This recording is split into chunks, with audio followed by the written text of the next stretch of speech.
चलिए, तो अब हम आगे चलते हैं और देखते हैं ग्रामर के पार्ट्स को। ठीक है, पार्ट मीन्स एलिमेंट को हम पार्ट्स कहते हैं, याद रखिएगा। तो अब हम ग्रामर के कुछ एलिमेंट्स को देखने वाले हैं। ठीक है, वो क्या क्या है। ग्रामर के 3 एलिमेंट्स हो जाते हैं। अब कहिएगा सर ग्रामर का डेफिनेशन तो बता दो। पहले इसको समझ लेते हैं, फिर डेफिनेशन को समझते हैं। मेरा कहना है पहले आप कॉन्सेप्ट को समझो, चीजों को समझो, उसके बाद डेफिनेशन लिखना। ठीक है, डेफिनेशन से ज्यादा इंपॉर्टेंट है क्या, कॉन्सेप्ट को समझना। ये आप लोग सभी को पता है। ठीक है, तो ग्रामर के 3 पार्ट्स हैं। पहला होता है पार्ट्स ऑफ स्पीच, दूसरा होता है इन्फ्लेक्शन, इन्फ्लेक्शन, तीसरा होता है सिंटैक्स, और फिर अदर पार्ट्स भी हैं जैसे कि phonology, morphology, articles, gerund, determiners etcetera. तो ये जितने भी है ये इंपॉर्टेंट है जानना, और लगभग आप लोग को जानना चाहिए। और ये हार्ड बिल्कुल भी नहीं है, वीडियो स्किप करके भाग मत चले जाना। ठीक है, इसको ध्यान से देखना, बहुत ही आसान है, सब समझ में आएगा। ठीक ना, भागना नहीं है।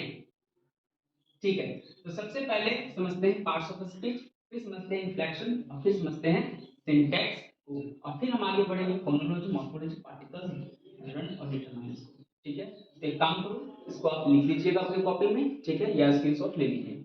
ठीक है, ले लीजिए स्क्रीनशॉट। ठीक, तो अब सबसे पहले हम समझते हैं कि ये पार्ट्स ऑफ स्पीच क्या होता है, फिर आगे बढ़ते चले जाएंगे। ठीक ना, हटा देते हैं।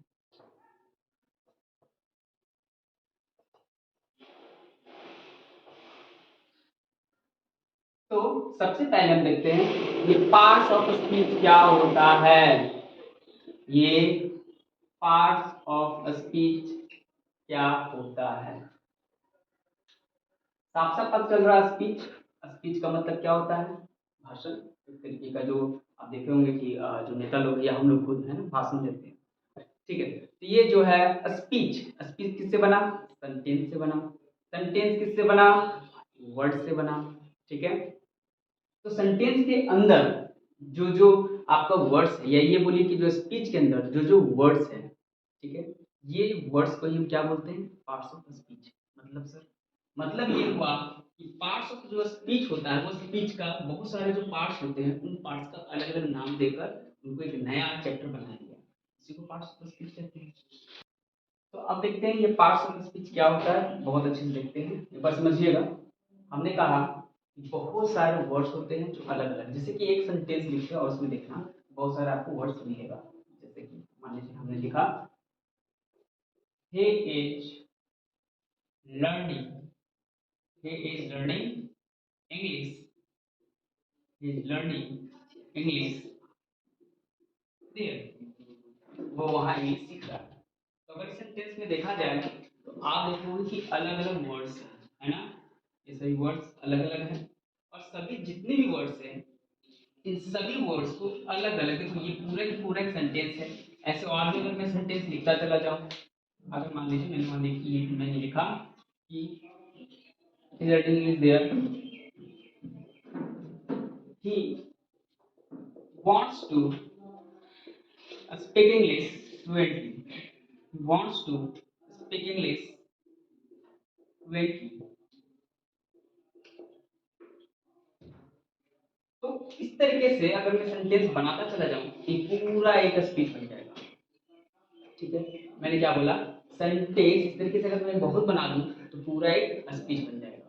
ठीक है, तो अब मान लीजिए स्पीच बन गया, तो यहाँ पे देखेंगे कि अलग अलग अभी भी वर्ड्स आए हुए हैं, इन्हीं वर्ड्स का अलग अलग कैटेगरी बना के उनमें डाल दिया गया। मीन्स अलग अलग कैटेगरी बनाया गया और सभी वर्ड्स को उठा उठा के उनके फंक्शन, उनके स्ट्रक्चर और उनको मीनिंग के आधार पे अलग अलग कैटेगरी में डाल दिया गया। ठीक है, और उसी कैटेगरी को हम कहते हैं पार्ट्स ऑफ स्पीच। मतलब कि जैसे कि मैंने कहा मान लीजिए नाउन, ये एक कैटेगरी हुआ।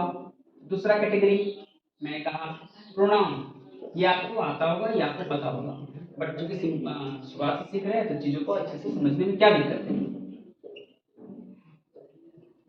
तीसरा एडजेक्टिव, चौथा वर्ब, पांचवा एडवर्ब, छठा प्रीपोजिशन, और सातवां क्या होगा, हाँ कंजक्शन, वेरी गुड। आठवां, यूजिंग बहुत कम होता है इसका, इंटरजेक्शन जिसका कम होता है। ठीक है, तो ये जितने भी है ये सभी के सभी क्या है, पार्ट्स ऑफ स्पीच। ये कैसे बने हैं, अलग अलग वर्ड्स को, किसी वर्ड्स को इसके अंदर डाला गया, किसी वर्ड्स को इसके अंदर, किसी को यहाँ, किसी को यहाँ, जैसा वर्ड्स का मीनिंग है या जैसा उसका स्ट्रक्चर है, ठीक है, जैसा उसका फंक्शन है सेंटेंस में, उस आधार पर उसको अलग अलग कैटेगरी में डाल दिया गया और उन सभी कैटेगरी को मिलाकर हम कहते हैं पार्ट्स ऑफ स्पीच। तो पार्ट्स ऑफ स्पीच क्या हो गया, पार्ट्स ऑफ स्पीच कैटेगरी होता है जिसके अंदर हम वर्ड्स को उनके फंक्शन, उनके स्ट्रक्चर और उनकी मीनिंग के आधार पर अलग अलग करते हैं, अलग अलग कैटेगरी में डाल देते हैं। जैसे कि मान लीजिए मैंने कहा गुड, गुड क्या है, तो गुड का मतलब अच्छा होता है। गुड एक क्वालिटी बता रहा है। जैसे फॉर एग्जांपल मैंने कहा कि मान लीजिए राहुल, या मैंने नाम लिया मान लीजिए सतीश, मैंने कुछ भी एग्जांपल लिया, तो इस एग्जांपल में ये जितने भी है सतीश या कोई भी नाम आपको पता होगा ये नाउन होता है, ठीक है। तो इसको नाउन की कैटेगरी में रख दिया क्योंकि नाम जो होता है ना, इसका फंक्शन अलग है, इसका मीनिंग अलग आ रहा है। मैंने कहा अच्छा, इसका मीनिंग अलग आ रहा है। मैंने कहा अच्छा सतीश, अच्छा पिंकी, कुछ भी नाम ले लिया, नाम के पहले मैंने कुछ भी रख दिया, तो ये जितने भी गुड जो हो गए वो गुड चला जाएगा किसमें, एडजेक्टिव में। क्योंकि गुड क्या करता है, वो नाउन के बारे में बताता है कुछ, यानी एडजेक्टिव किसके बारे में बताता है, नाउन के बारे में। तो अलग अलग वर्ड से अलग अलग फंक्शन करते हैं, बहुत सारे वर्ड्स एक दूसरे से जुड़े होते हैं और अलग अलग एक वर्ड्स दूसरे वर्ड्स को क्वालिफाई करेगा। क्वालिफाई का मतलब कुछ बताएगा उसके बारे में, वो वर्ड्स किसी और के बारे में बताएगा। तो इस तरीके से इनका जो फंक्शन है सेंटेंस में वो अलग अलग है, इनका मीनिंग जो है वो अलग अलग है। तो इन सभी के आधार पे इन जितने भी वर्ड्स हैं उनको अलग अलग कैटेगरी में बांटा गया और इन सभी कैटेगरी को हम क्या बोलते हैं, पार्ट्स ऑफ स्पीच। उम्मीद है कि ये बातें समझ में आराम से आ गई होंगी, ये कोई हार्ड चीज तो है नहीं, है ना, बस हम बेसिक देख रहे हैं अच्छे से, है ना। चलिए ठीक है, तो हमको समझ में आ गया ये पार्ट्स ऑफ स्पीच क्या होता है, ठीक है। तो ये जितने भी है अगर यहाँ पर देखा जाए तो जैसे मान लीजिए मैंने लिखा ही क्या है, ये है प्रोनाउन, क्या है, प्रोनाउन। इज क्या है, वर्ब। लर्निंग भी क्या है, लर्निंग भी वर्ब है। इंग्लिश क्या है, इंग्लिश नाउन है और एडवर्ब है, ये क्या है, एडवर्ब। देयर क्या है, एडवर्ब। ही क्या है, ही प्रोनाउन है। वांट्स क्या है, वर्ब है। टू क्या है, यहाँ पर प्रीपोजिशन। टू क्या है, प्रीपोजिशन। स्पीक क्या है, एक काम है और काम को हम क्या बोलते हैं, वर्ब बोलते हैं। इंग्लिश क्या है, जस्ट मैंने बताया ये नाउन है। फ्लुएंटली किस तरीके से बोला जा रहा है, ये क्या है, एड। तो आप देखेंगे कि सेंटेंस तो है, स्पीच है, लेकिन अलग अलग कैटेगरी में डाला हुआ है। किसी को वर्ब बना दिया गया, किसी को नाउन, किसी को एडवर्ब। तो इस तरीके से इनको अलग अलग कैटेगरी में डाला गया, इसी को बोलते हैं क्या, पार्ट्स ऑफ स्पीच। चलिए, तो अब तो समझ में आ गया होगा कि पार्ट्स ऑफ स्पीच क्या है, ठीक ना, ठीक ना। चलिए, तो मैं इसका डेफिनेशन यहीं पर लिख देता हूं। ये कुछ नहीं है, बस कैटेगरी है, यहाँ पे मैं लिख देता हूं। दिस इज अ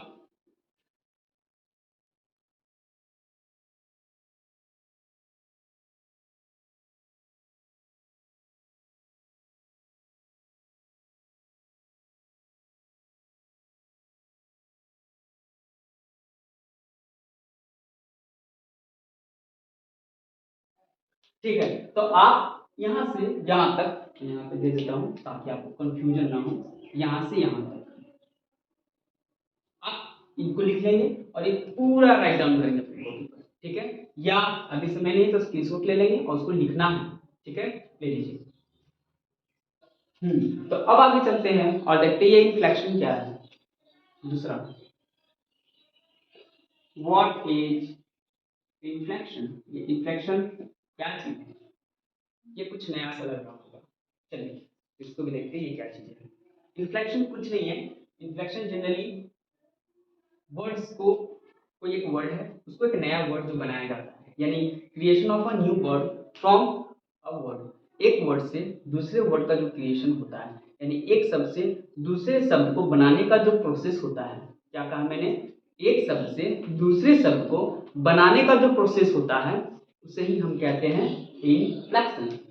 ठीक है, हम क्या बोलते हैं, the process by which a new word is form from a single word, एक सिंगल वर्ड से नए वर्ड का बनाने का जो प्रोसेस है उसको इन्फ्लेक्शन कहते हैं। चलिए तो बस इसी चीज को लिखते हैं, क्या लिखते हैं, हम लिखते हैं क्रिएटिंग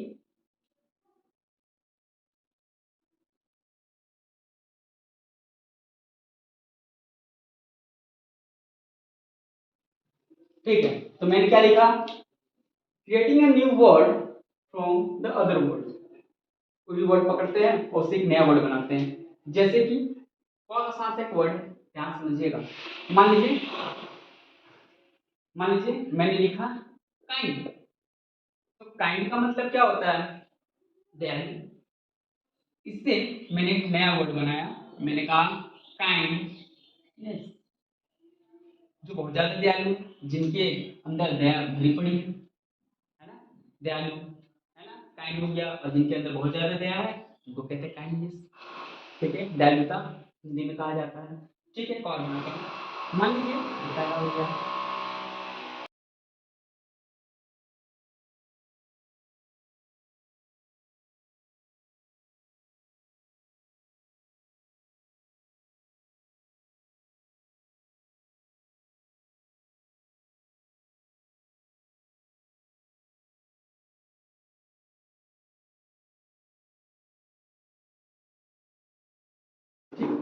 तो देखिए मैंने आपके सामने ये सारे वर्ड्स को लिखा, ध्यान से देखिएगा।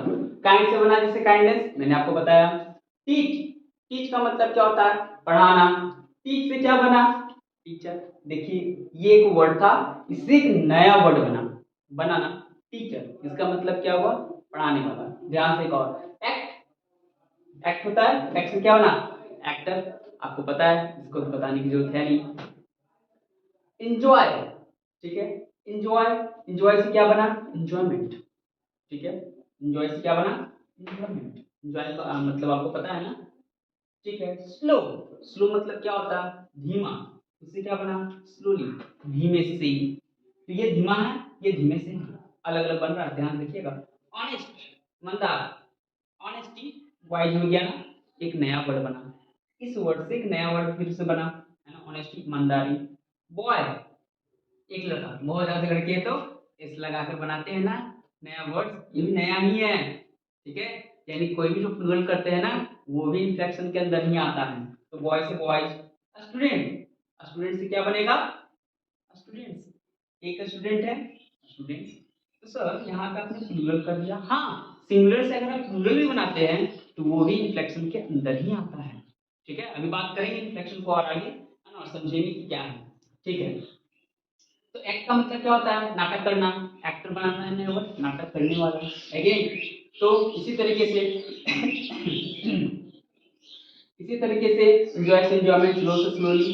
ठीक है, समझ में आ रहा है, चलिए और देखते हैं ताकि और अच्छे से समझ में आए, चीजों को अच्छे से समझना है, ठीक ना। चलिए ठीक।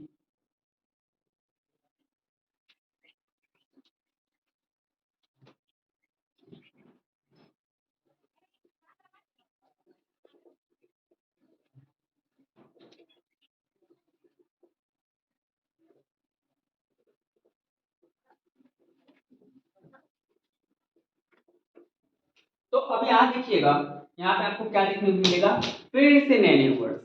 कहाँ सर, ये देखो ये रीड है ना, ये वर्ब वन है।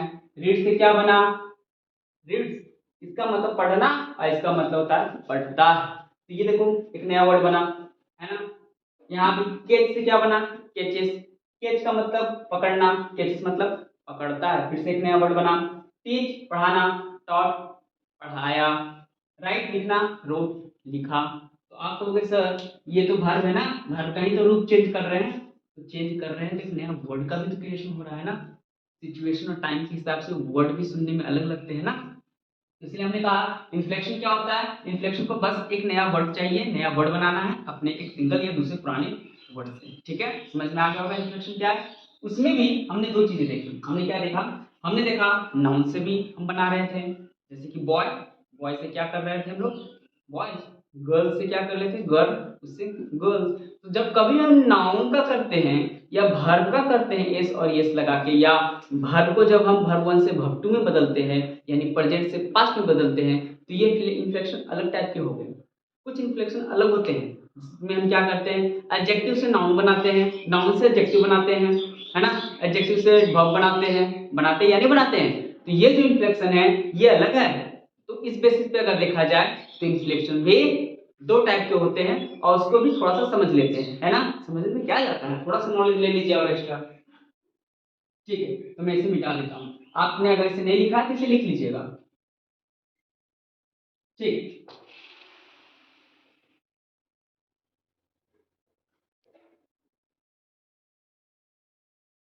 तो अब इन्फ्लेक्शन जो होते हैं वो दो टाइप के होते हैं। पहला कॉन्जुगेशन कहते हैं, क्या बोलते हैं, कॉन्जुगेशन। और दूसरा जिसको बोलते हैं डिक्लेरेशन, क्या बोलते हैं, डिक्लेरेशन। ध्यान से समझिएगा, बहुत आसान है, आसान है, ठीक है, समझना है। कॉन्जुगेशन, कॉन्जुगेशन में क्या होता है, ये जो वर्ब है ना, जब वर्ब को हम चेंज करते हैं, जनरली हम पर्टिकुलर वर्ब के बारे में बता रहे हैं, ध्यान से समझिएगा। मैंने कहा कॉन्जुगेशन का मतलब है कि जब हम वर्ब्स के रूप को बदलते हैं, किसके रूप को, वर्ब्स के रूप को। जब हम वर्ब 1 से जब बदलते हैं इसे वर्ब 2 में, या फिर वर्ब 3 में, या फिर वर्ब 4 या फिर वर्ब 5 में जब हम बदलते हैं तो ये कॉन्जुगेशन है। अब आप कहोगे सर वर्ब क्या होता है सर, तो बहुत जिनको पता है उनके लिए आसान, जिनको नहीं पता उसके लिए मैं थोड़ा सा बोल देता हूँ कि वर्ब का मतलब कोई भी काम, ठीक है, कोई भी एक्शन जो आप काम करते हैं, जैसे कि हंसना, गाना, पीना, रोना, बोलना, दिखना, ये सभी के सभी एक काम है और सभी काम को हम क्या बोलते हैं, वर्ब बोलते हैं। तो वर्ब में क्या होता है कि चेंजिंग होता है, जैसे कि मैंने कहा खेलना, तो खेलना से क्या बन सकता है, खेला, क्या बोल सकते हैं, खेला हुआ, है ना, समझ में आ गया होगा। फिर आगे देखिएगा, फिर आगे देखिए और इसको अच्छे से और समझते हैं। जैसे कि हमने कहा, मान लीजिए हमने कहा लिखना, तो लिखना भी एक काम है और लिखना काम है, इसका अगर हम चेंज करें इसको तो हम कहते हैं लिखा। एक और इसको चेंज करते हैं तो हम इसे बोलते हैं लिखा हुआ। तो ये सभी वर्ब के एक ही वर्ब, वर्ब क्या होता है, कोई भी काम होता है ना, लिखना भी एक काम है ना, तो ये एक वर्ब हो गया। जब उसको हमने चेंज किया उसके रूप को, ये वर्ब 2 हो गया, वर्ब 2 जिसका मतलब क्या होता है, लिखा। जैसे कि बोलना, बोला, हंसना, हंसा। तो ये जितने भी है वर्ब अपने रूप को चेंज करते हैं यानी अपने फॉर्म्स को चेंज करते हैं। यहाँ पे लिखना से लिखा और फिर वर्ब थर्ड, ये क्या है, वर्ब थर्ड, हमने कहा ये वर्ब 1 है, ये क्या था, वर्ब 1, ये क्या था, वर्ब 2, ये क्या था, वर्ब 3। इसी तरीके से वर्ब 4 और वर्ब 5 होता है। तो ये जो चेंज हो रहा है, ठीक है, इसी को हम कहते हैं कॉन्जुगेशन। और कॉन्जुगेशन क्या है, इन्फ्लेक्शन। शॉर्ट में आप कह सकते हैं सर ये इन्फ्लेक्शन है, हाँ, चेंजिंग, वर्ड्स को चेंज करना ही इन्फ्लेक्शन है, सिंपल भाषा में ये याद रखना है, वर्ड्स को चेंज करना ही क्या है, इन्फ्लेक्शन है। बस उसका टाइप देख रहे हैं कि कॉन्जुगेशन में कौन आएगा, वर्ब आएगा, ठीक ना। चलिए अब आगे बढ़ते हैं। दूसरा क्या है, डिक्लेरेशन। ये क्या है, तो डिक्लेरेशन में जब हम नाउन या जब नाउन या एडजेक्टिव को या फिर एडवर्ब को, जब हम इन सभी का पार्ट्स ऑफ स्पीच का यूज करके एक नए वर्ड्स को बनाते हैं तो हम उसे कहते हैं डिक्लेरेशन। फॉर एग्जांपल नाउन का एग्जांपल ले लेते हैं, जैसे कि हमने कहा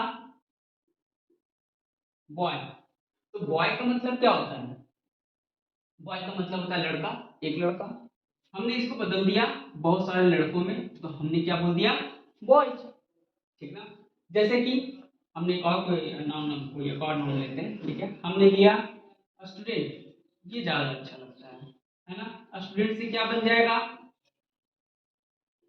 ध्यान देखिएगा, स्टूडेंट से क्या बन जाएगा, स्टूडेंट्स। तो यहाँ पे एक है, यहाँ पे बहुत सारे, बहुत सारे, ये तो सिंगुलर प्लूरल है। हाँ, प्लूरल में तो एक नया वर्ड ही ना बन रहा है, क्या ये वर्ड और इस वर्ड में अंतर नहीं है, इनके हिसाब से अलग वर्ब आएगा, इनके हिसाब से अलग वर्ब आएगा, ठीक है, आगे उस पर चर्चा करेंगे। तो ये बात समझ में आ गया होगा कि जब नाउन को या प्रोनाउन को या एडजेक्टिव को जब हम आपस में बदलते हैं, इंटरचेंज करते हैं, तो उसी को बोलते हैं इन्फ्लेक्शन। और उस इन्फ्लेक्शन में भी ये जितने नाउन, प्रोनाउन, एडजेक्टिव इन सभी को जब चेंज करते हैं तब डिक्लेरेशन कहते हैं। जब वर्ब को चेंज करते हैं तो कॉन्जुगेशन कहते हैं। एक और ले लेते हैं जिससे और अच्छे से आप लोगों को समझ में आए। एक और एग्जांपल लेते हैं। मान लीजिए हमने लिया, कोई भी एग्जांपल उठा लेते हैं, है ना, हम एग्जांपल उठा लेते हैं। अभी उठाया था मैंने, उसको फिर से उठाता हूँ। स्लो, तो स्लो होता है एडजेक्टिव। स्लो क्या हो गया? एक तरीके का एडजेक्टिव। इससे मैंने बनाया स्लोली, ये बन गया एडवर्ब। तो ध्यान से देखिए, ये एडजेक्टिव था, एडजेक्टिव से क्या बन गया? एडवर्ब। मैंने आपको बताया था कि जब मीनिंग चेंज होता है तो मीनिंग चेंज होने के साथ ही वर्ड्स को भी अलग कैटेगरी में डाल देते हैं। डाल दिए ना? एडजेक्टिव से किस में डाल दिया गया? एडवर्ब में। तो उम्मीद है कि समझ में आया होगा ये इन्फ्लेक्शन क्या होता है। Inflection means changing of words into new words, और बोल सकते हैं कि नया वर्ड्स को बनाना दूसरे वर्ड्स से। उसमें सीखा कंजुगेशन, जिसमें मैंने क्या बोला कि जब वर्ब के रूप को चेंज करते हैं, वर्ब के फॉर्म को चेंज करते हैं, वर्ब 1 से वर्ब 2, वर्ब 3 वर्ब 5 बनाते हैं, तो हम उसे कहते हैं कंजुगेशन। डिक्लेरेशन में क्या होता है? जब हम नाउन सिंगुलर से प्लूरल बनाते हैं, या फिर जब हम एडजेक्टिव को एडवर्ब में बदलते हैं, या फिर कोई भी इंटरचेंज करते हैं सभी में, तो उसे हम कहते हैं डिक्लेरेशन। उम्मीद है इतना समझ में आ गया होगा। बस थोड़ा सा और उसको समझ लेते हैं, अपनी वीडियो को खत्म करते हैं। ठीक है, तो मैं इसे मिटाऊं से पहले आप क्या करो, इसको नोट डाउन कर लीजिए। ठीक है,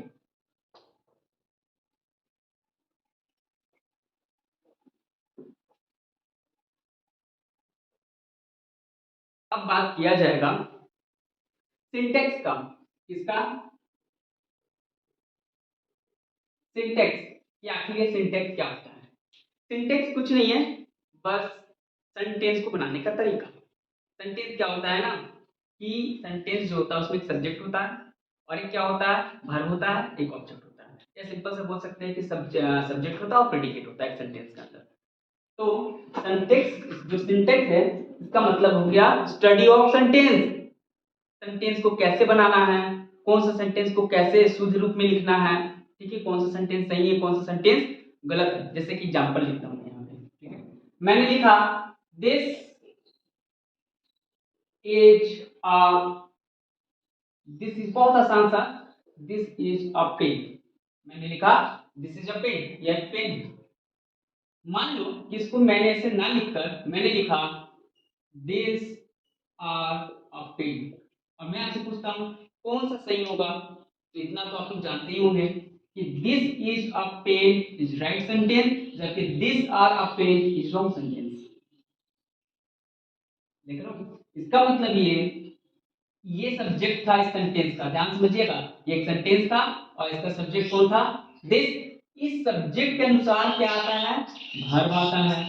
आता है ना?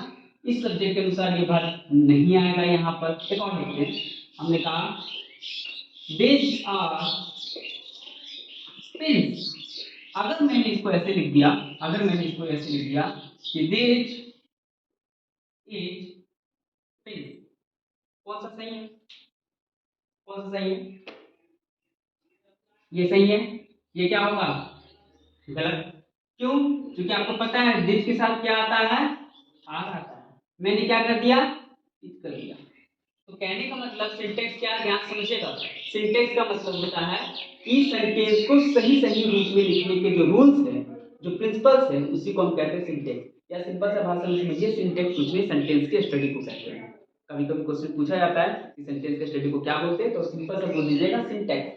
सिंटेक्स में क्या बताया जाता है? तो सिंटेक्स में बताया जाता है कि किसी भी सेंटेंस में किसी सब्जेक्ट के अनुसार कौन सा वर्ब आएगा, कौन सा सेंटेंस सही है, कौन सा गलत है, क्यों गलत है, ये सारी जो चीजें होती है वो किसके अंदर पढ़ाई जाती है?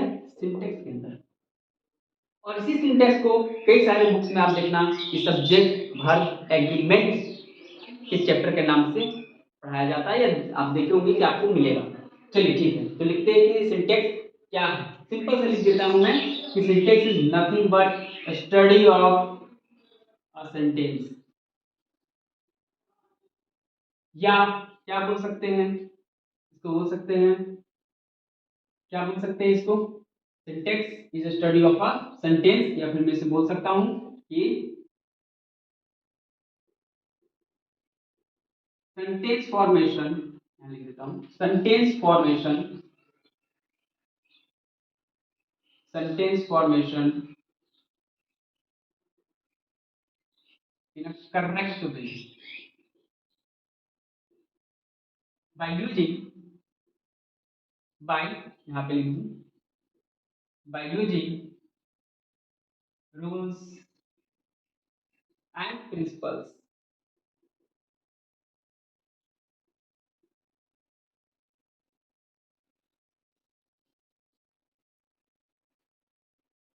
यहाँ पे काम करता हूँ और अच्छे से कर देता हूँ ताकि आपको अच्छे से based on rules and principles. बस ये होता है सिंटेक्स। उम्मीद है सिंटेक्स क्या होता है समझ में आ गया होगा। सिंटेक्स कुछ नहीं, सेंटेंस को कैसे बनाना है, कैसे शुद्ध रूप से उसको बनाना है, इसी के स्टडी को हम सिंटेक्स कहते हैं। ठीक है, तो इसको आप राइट डाउन कर लीजिए। ठीक है, अब आगे बढ़ते हैं और देखते हैं। थकना नहीं है, अभी मैं थक रहा हूँ क्या? स्टूडेंट को क्या होना चाहिए ना कि उनको जितना एजुकेशन मिले उतना अच्छा है। एजुकेशन से अगर आप बोर हो गए ना तो एक दिन आप अपने जीवन से बोर हो जाओगे। ठीक है, इसीलिए अच्छे से ध्यान लगा के पढ़ना है और जो जो मैं बोल रहा हूँ सभी को आपको लिखना है।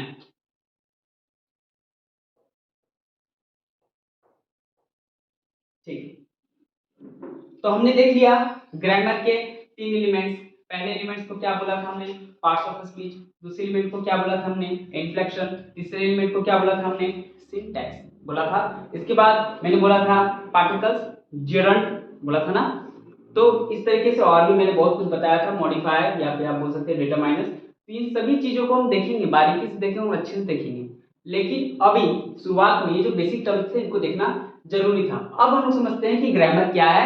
पहले एलिमेंट्स को हमने समझ लिया, ग्रामर से छोटा सा डेफिनेशन में लिख देता हूं जिसे आपको लिख लेना है। ठीक है, और भी छोटे मोटे टर्म हैं जो आपको मिलेंगे जब आप ग्रामर का स्टडी करोगे। आप देखोगे ग्रामर क्या है, उसमें छोटे मोटे टर्म मिलेंगे। उस छोटे मोटे टर्म को थोड़ा सा डिस्कस कर लेता हूँ। जैसे कि आपको मिलेगा फोनोलॉजी क्या होता है, जैसे कि आपको मिलेगा मॉर्फोलॉजी क्या होता है, और मैंने सिंटेक्स के बारे में तो बता ही दिया है। तो अगर मैं बोलूं फोनोलॉजी क्या है, तो फोनोलॉजी कुछ नहीं है। अगर मैं आपसे बोलूं कि ये फोनोलॉजी क्या है, फोनोलॉजी साउंड का analysis of a sound system. मतलब सर, इसका मतलब क्या है? इसका मतलब है कि जो लैंग्वेज हम बोलते हैं, लैंग्वेज बोलने के दौरान हम साउंड निकालते हैं ना। जैसे मैंने बोला आ, तो आ एक साउंड निकला, निकला कि नहीं? तो जब हम साउंड का, किसी लैंग्वेज की साउंड का स्टडी करते हैं तो उसी को हम बोलते हैं फोनोलॉजी। ठीक है, सिंपल सा है। इसमें ए बी सी जितने भी लेटर्स हैं उनका साउंड अलग अलग है, और उसी साउंड के जो स्टडी होते हैं उसी को हम क्या बोलते हैं? फोनोलॉजी। फोनो मतलब क्या हो गया? एक तरीके का साउंड, और लॉजी का मतलब क्या हो गया? स्टडी, पढ़ाई। फोनो का मतलब क्या हो गया? साउंड, और लॉजी का मतलब क्या हो गया? स्टडी। स्टडी मतलब पढ़ाई, पता है। चलिए आगे बढ़ते हैं। मॉर्फोलॉजी ये क्या है? कुछ नहीं, जब हमने साउंड को देख लिया, साउंड को देख लिया ना, अब साउंड को क्या करेंगे कि उसका कंबाइन करेंगे, और कंबाइन करके उसको लेटर्स या वर्ड्स में लेके आएंगे, तो उसी को कहते हैं मॉर्फोलॉजी। कुछ नहीं करना है, क्या बोल रहे हैं? Creation, creation of what? Creation of meaningful, meaningful units and words of a language. ठीक है, मतलब क्या कि यूनिट्स मींस एक तरीके का लेटर या वर्ड्स को बनाना। साउंड अलग अलग है, ए बी सी डी सबसे साउंड आ रहे हैं, सभी के लेटर्स को जब जोड़ते हैं बस वही वाला हाल है। सेम टू सेम चीज है जो मैंने आपको बताया था कि वर्ड्स क्या होते हैं, लेटर्स क्या होते हैं, वही चीज है। इसमें भी वही चीज करेंगे, और क्या बनाएंगे? वर्ड्स बना रहे हैं। तो साउंड को जोड़ के जब हम वर्ड्स बना रहे हैं तो इन सब चीज को क्या बोलते हैं? मॉर्फोलॉजी। ठीक ना? तो अभी इतना ही समझना है कि फोनोलॉजी क्या होता है, मॉर्फोलॉजी क्या होता है, अभी इतना ही समझना है ना। ज्यादा डीप में अभी अगर जाए तो फिर आप कंफ्यूज हो जाओगे और सैचुरेट भी कर जाएगा आपका माइंड। ठीक है, तो इसीलिए सिंटेक्स क्या होता है मैंने आपको बता दिया है। ठीक ना? तो चलिए अब छोटा सा लास्ट बचा है मात्र 1 मिनट, जिसमें हम देखेंगे ग्रामर क्या होते हैं और उसके बाद फिर वीडियो को मैं समाप्त करूंगा। ठीक है, तो अगर नहीं लिखा है तो आपको लिख लेना है इसको। ठीक है, तो अब आगे बढ़ते हैं।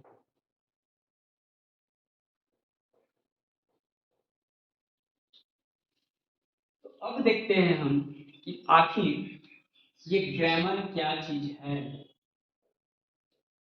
आखिर ये ग्रामर क्या चीज है। ठीक है, नोट डाउन करें, लिखे, हेडिंग लगाए, व्हाट इज ग्रामर। ठीक है, व्हाट इज ग्रामर। ठीक है, तो मैंने बोर्ड पर आपके लिए लिख दिया है डेफिनेशन ऑफ ग्रामर। बहुत सिंपल सा डेफिनेशन है, इसके अलावा इधर उधर देखने की जरूरत नहीं है। ठीक है, इस डेफिनेशन को थोड़ा सा याद रख लो तो बेहतर है, ना अगर रखो तो कोई दिक्कत नहीं है, क्योंकि ये शुरुआती बेसिक क्लास है। मैं चाहता हूँ कि आप लोग सभी इसको अच्छे से देखें, अच्छे से समझे, है ना।